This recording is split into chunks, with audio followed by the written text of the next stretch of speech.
17 তারিখ 2025 মাধ্যমিক পরীক্ষার ইতিহাস পরীক্ষা। এই আর মাত্র কয়েক ঘন্টা বলতে পারি বাকি আছে। তবে এই শেষ মুহূর্তে আমি মাস্টারমশাইকে আবার নিয়ে এসেছি। এখন আর আমাদের সাজেশন দেওয়ার সময় নেই, তবুও ছাত্রছাত্রীদের অনুরোধে সমগ্র সিলেবাসের উপরে কোন প্রশ্নগুলি রিভিশন করা উচিত এই বিষয়টি আমি মাস্টারমশাইকে বলতে বলবো। তোমরা ভিডিওটি শেষ পর্যন্ত দেখো।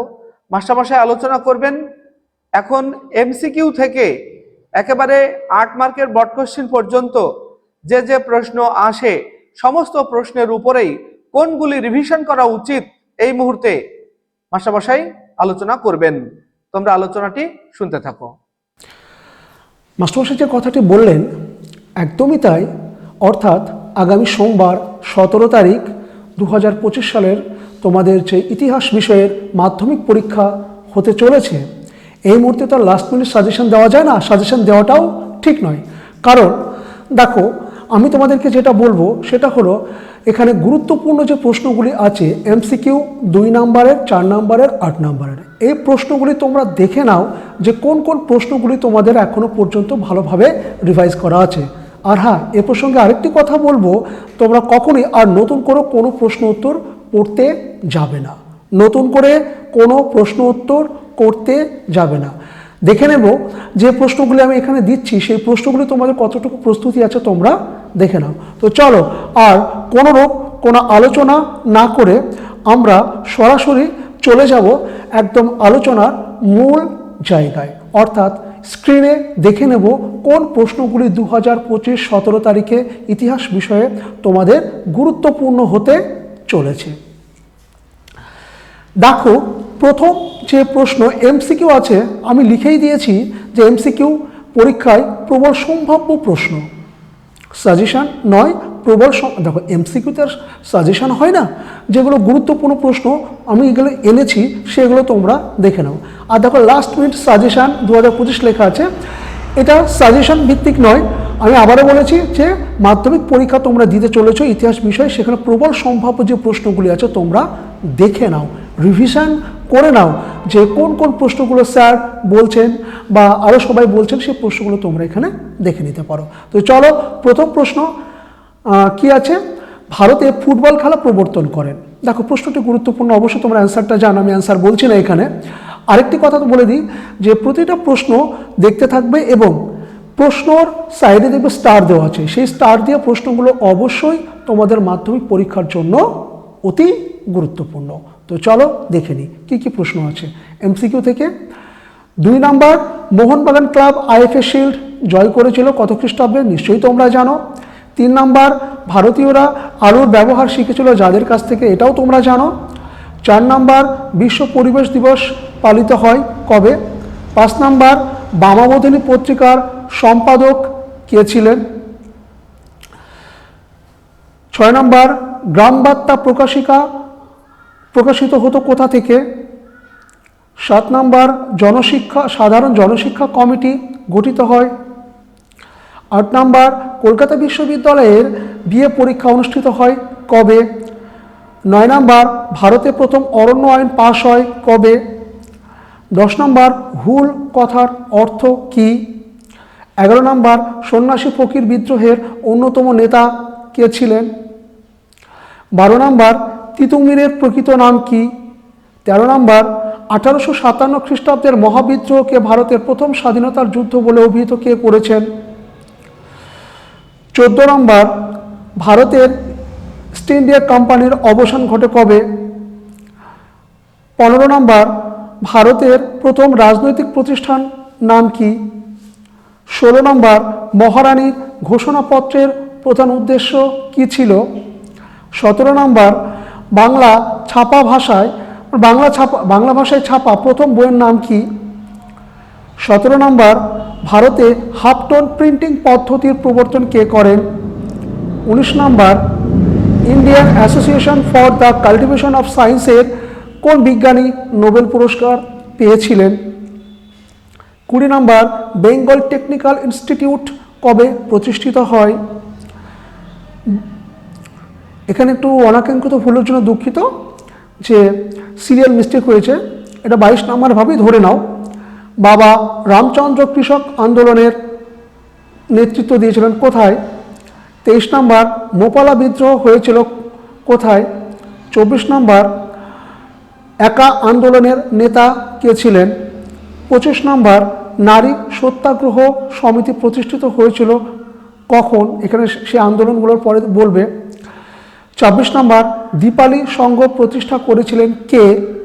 27 নম্বর অ্যান্টি সার্কুলার সোসাইটি সম্পাদক কে ছিলেন? 28 নম্বর মাদ্রাজে আত্মসম্মেলন আন্দোলন কে শুরু করেন? 19 নম্বর ভারতে লৌহ মানব বলা হয় কাকে? এখানে দেওয়া আছে। 30 নম্বর যে দেশীয় রাজ্যটি গণভোটের মাধ্যমে ভারতীয় ইউনিয়নের অন্তর্ভুক্ত হয়েছিল তার নাম? 31 নম্বর স্বাধীনতার প্রাক্কালে ভারতের সবচেয়ে বড় দেশীয় রাজ্য কোনটি ছিল? 32 নম্বর পুনর্গঠিত কেরালা রাজ্যটি অবস্থিত ছিল কোথায়? এই 32টা হচ্ছে তোমাদের শর্ট অর্থাৎ এমসিকিউ। তার আগে একটু বলি, একটা জায়গায় 20 পরে 21 হতো, ওটা সিরিয়ালটা মিস্টেক হয়েছে, তার জন্য আমি আন্তরিকভাবে দুঃখিত, বা যেগুলো আছে সেগুলো তোমরা দেখে নেবে। এবার আসি 2 নম্বরের ক্ষেত্রে। দেখো 2 নম্বরের ক্ষেত্রে কি কি আছে? 1 নম্বর চ্যাপ্টার থেকে নতুন সামাজিক ইতিহাস কি? 2 নম্বর ব্রিটিশ সরকার কেন সম্প্রকাশ পত্রিকার সাময়িকভাবে বন্ধ করে দেয়? 3 নম্বর সাময়িক পত্র ও সংবাদপত্রের পার্থক্য লেখো। 4 নম্বর আঞ্চলিক ইতিহাস গুরুত্বপূর্ণ কেন? 5 নম্বর নিম্নবর্গের ইতিহাস চর্চা কাকে বলে? 6 নম্বর স্থানীয় ইতিহাস কি?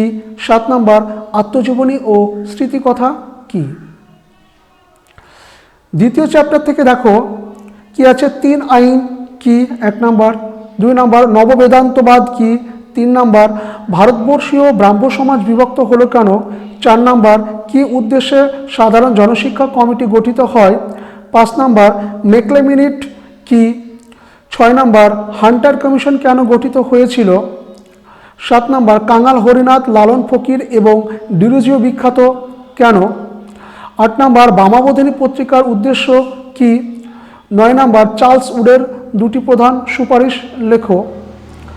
এবারে 3 নম্বর চ্যাপ্টারে প্রথম প্রশ্ন, 3 কাঠিয়া প্রথা কি? 2 নম্বর তারিকা ই মোহাম্মদিয়া কি? 3 নম্বর নীল কমিশন কবে কি উদ্দেশ্যে গঠিত হয়? 4 নম্বর মুন্ডা বিদ্রোহের লক্ষ্য কি ছিল?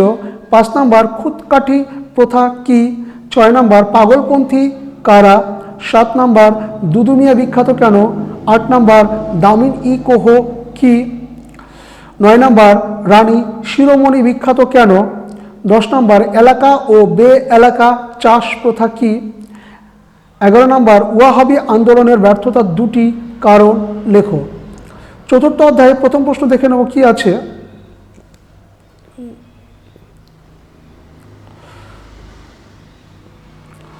দেখে নেব কি আছে চতুর্থ অধ্যায়ে।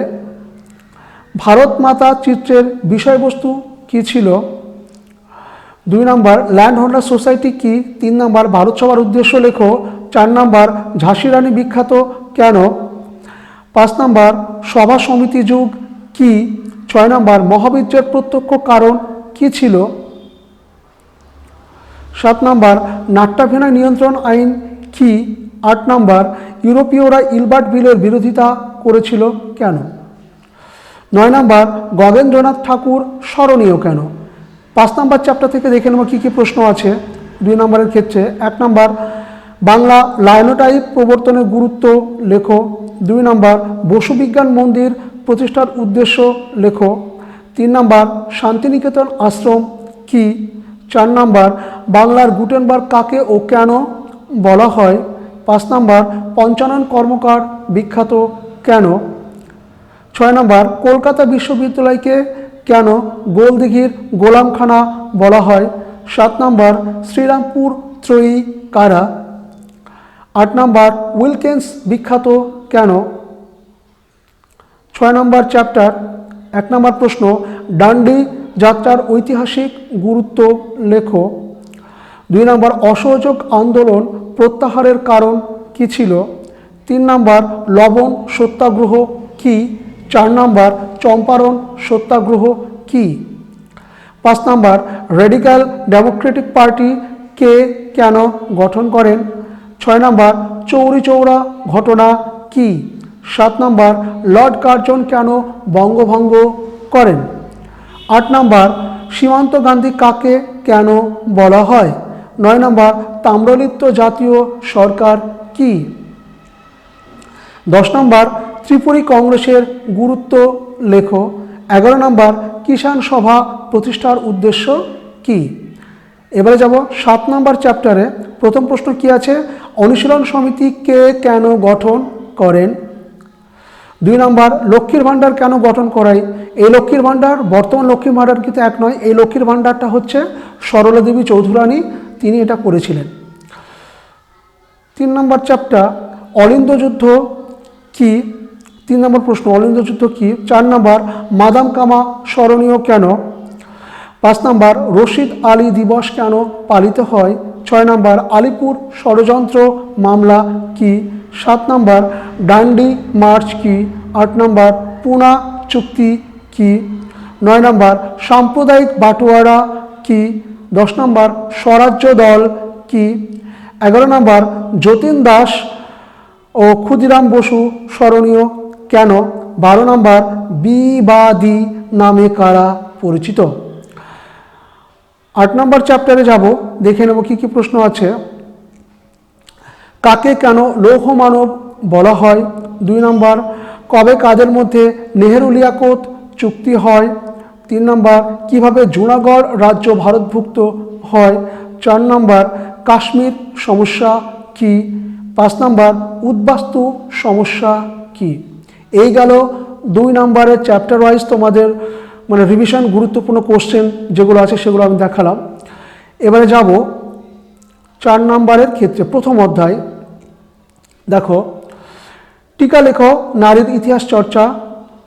2 নম্বর ইতিহাসের উপাদান হিসাবে আত্মজীবনী ও স্মৃতিকথা গুরুত্ব লেখো। এ প্রসঙ্গে একটা কথা বলি, 4 নম্বরে তোমাদের 8টা প্রশ্ন থাকে, তোমাদেরকে 6টা লিখতে হয়। তো দেখে নাও কি কি গুরুত্বপূর্ণ প্রশ্নগুলো আছে। 3 নম্বর আত্মজীবনী হিসাবে বিপিনচন্দ্র পালের 70 বৎসরের গুরুত্ব লেখো। দ্বিতীয় অধ্যায় থেকে নীলদর্পণ নাটকের 19 শতকের বাংলার সমাজের কিরূপ চিত্র পাওয়া যায়? 2 নম্বর হুতম প্যাচার নকশা গ্রন্থে 19 শতকের বাংলার সমাজের কিরূপ চিত্র পাওয়া যায়? 3 নম্বর 19 শতকের বাংলায় পাশ্চাত্য শিক্ষা বিস্তারে রাজা রামমোহন রায়ের ভূমিকা মূল্যায়ন করো। 4 নম্বর এদেশে চিকিৎসার ক্ষেত্রে কলকাতা মেডিকেল কলেজের ভূমিকা লেখো। তৃতীয় অধ্যায় 1857 খ্রিস্টাব্দে মহাবীর্যের প্রতি শিক্ষিত বাঙালি সমাজের কিরূপ মনোভাব ছিল? 2 নম্বর কি উদ্দেশ্যে সরকার ঔপনিবেশিক অরণ্য আইন প্রণয়ন করে? চতুর্থ অধ্যায় টিকা লেখো ভারত সভা, আবার টিকা লেখো জমিদার সভা। 3 নম্বর রবীন্দ্রনাথের গোড়া উপন্যাস জাতীয়তাবাদী ভাবধারায় কতটা ভূমিকা রেখেছিল? পঞ্চম অধ্যায় বাংলার ছাপাখানার বিকাশে উপেন্দ্রকিশোর রায়চৌধুরীর ভূমিকা লেখো। বাংলায় বিজ্ঞান চর্চার বিকাশে ডক্টর মহেন্দ্রলাল সরকারের অবদান লেখো। 3 নম্বর ছাপা বইয়ের সাথে শিক্ষা বিস্তারের সম্পর্ক লেখো। 4 নম্বর বাংলার ছাপাখানার বিকাশে গঙ্গাকিশোর ভট্টাচার্যের ভূমিকা লেখো। 5 নম্বর ছাপাখানার বিকাশে খ্রিস্টান মিশনারিদের অবদান লেখো। ষষ্ঠ অধ্যায় বঙ্গভঙ্গ বিরোধী আন্দোলনে ছাত্র সমাজের ভূমিকা লেখো। 2 নম্বর বারদৌলি সত্যাগ্রহ সম্পর্কে লেখো। সপ্তম অধ্যায় দলিত আন্দোলনে গান্ধী আম্বেদকরের বিতর্ক আলোচনা করো। 2 নম্বর বাংলার বিপ্লবী আন্দোলনে নারীদের সশস্ত্র ভূমিকা লেখো বা নারীদের ভূমিকা লেখো। অষ্টম অধ্যায় হায়দ্রাবাদ রাজ্যটি কিভাবে ভারতভুক্ত হয়েছিল? 2 নম্বর কিভাবে কাশ্মীর সমস্যা সৃষ্টি হয়? 3 নম্বর উদ্বাস্তু সমস্যা সমাধানে ভারত সরকার কী উদ্যোগ গ্রহণ করেছিল? 4 নম্বর স্বাধীনতা পরবর্তীকালে কিভাবে ভাষার ভিত্তিতে ভারত পুনর্গঠিত হয়েছিল? 5 নম্বর জুনাগড় রাজ্যটি কিভাবে ভারতভুক্ত হয়? এবারে চলে যাব 8 নম্বরের প্রশ্নের উত্তরের বা প্রশ্নের ক্ষেত্রে। একটা কথা বলি, 8 নম্বরের প্রশ্ন তোমাদের 3টে থাকে, একটি মাত্র প্রশ্নের উত্তর দিতে হয়। আমি এখানে যে প্রশ্নগুলো এখানে দিচ্ছি সে প্রশ্নগুলো দেখো, অবশ্যই গুরুত্বপূর্ণ, তোমরা সেখান থেকে দেখলে অবশ্যই কমন পেয়ে যাবে। তো চলো 8 নম্বরের কি আছে। 1 নম্বর, 19 শতকের বাংলার নবজাগরণের বৈশিষ্ট্য, তাৎপর্য ও সীমাবদ্ধতা সম্পর্কে আলোচনা করো। 2 নম্বর কি আছে, বিংশ শতকের ভারতে উপনিবেশ বিরোধী আন্দোলনে বামপন্থীদের ভূমিকা আলোচনা করো। 3 নম্বর, লেখায় ও রেখায় ভারতীয় জাতীয়তাবোধের বিকাশ আলোচনা করো। 4 নম্বর, মহাবিদ্রোহের চরিত্র ও প্রকৃতি বিশ্লেষণ করো। 5 নম্বর, সশস্ত্র বিপ্লবী আন্দোলনে নারীদের ছাত্র সমাজের ভূমিকা আলোচনা করো। 6 নম্বর, অর্থাৎ লাস্ট প্রশ্ন, মানুষ, প্রকৃতি ও শিক্ষার সমন্বয় বিষয়ে রবীন্দ্রনাথের চিন্তার সংক্ষিপ্ত পরিচয় দাও। প্রিয় ছাত্রছাত্রী, এই ছিল তোমাদের আজকের আলোচনা, অর্থাৎ সমগ্র সিলেবাসের উপরে এমসিকিউ 2 নম্বর, 4 নম্বর, 8 নম্বরের প্রবল সম্ভাব্য প্রশ্নগুলি আমি তোমাদেরকে স্ক্রিনে দেখালাম, আলোচনা করলাম। ভিডিওটি তোমাদের কেমন লাগলো অবশ্যই তোমরা কমেন্টস করে জানাবে। আর হ্যাঁ, ভিডিওটি ভালো লেগে থাকলে বন্ধুদের মধ্যে শেয়ার করবে। আর চ্যানেল যারা নতুন তারা অবশ্যই চ্যানেলটাকে লাইক ও সাবস্ক্রাইব করে রাখবে এবং পাশে থাকা বেল আইকনটিকে প্রেস করবে, জানো সমস্ত ভিডিও তোমরা নোটিফিকেশনে পেয়ে যাও। তোমরা ভালো থেকো, সুস্থ থেকো, তোমাদের পরীক্ষা ভালো হোক, এই শুভকামনা রইল। ধন্যবাদ।